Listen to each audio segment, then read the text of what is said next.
Madam Speaker.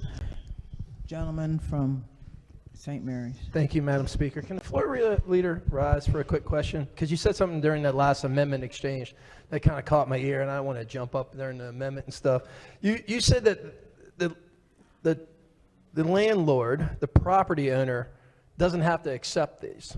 So let me give you a scenario real quick. I put a house up for rent. I'm looking for 700 FICO score. First week that I have the house up for rent, someone with a voucher, an applicant comes in with a voucher.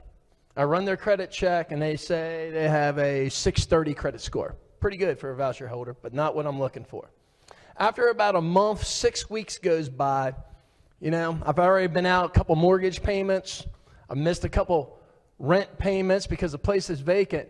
And now my threshold for who I'm going to rent to is not quite as high. Someone comes in and said, I'd really like to rent this place on a short-term lease. I run their credit and have a 620 credit score, lower than the person that I denied. Did I violate this law if I rent it? Madam Speaker. Subcommittee Chair. Thank you, Madam Speaker. In the profession of leasing, property management, etc., you are required to have a policy statement. A policy statement sets the standards with which you must accept or reject an applicant. It is also required that you take an applicant one at a time based upon the applications are submitted. When applications come into my office, they are date stamped. They come in one at a time, and I take the first one. First in is the first one that I look at. If my application policy states that I require to take persons with a credit score of, as in your example, 750, and an applicant does not come in with a credit score of 750, I can in fact reject that applicant based upon my business policy, which is a written policy.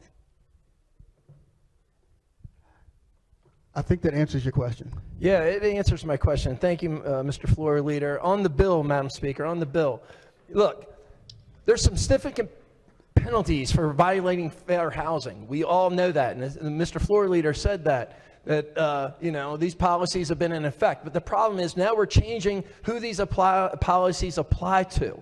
This is a trap for some property owners. This is like a attorney's, trial attorney's dream here.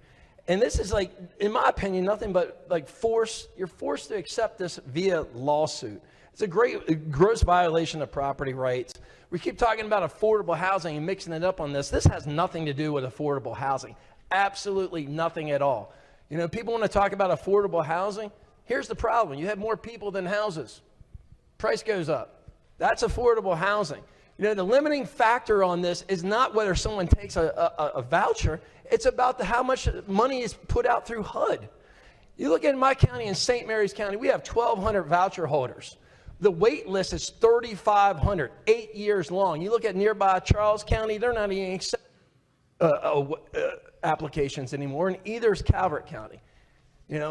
This has nothing to do with affordable housing. It has everything to do with force. And we don't force doctors to take Medicaid. We don't force grocery store owners to take food stamps. And we shouldn't be violating property owners' rights by forcing them to take a program that very small amount of people actually qualify from and making it a protected class from housing and urban development. Thank you, Madam Speaker. Madam Speaker. Chairman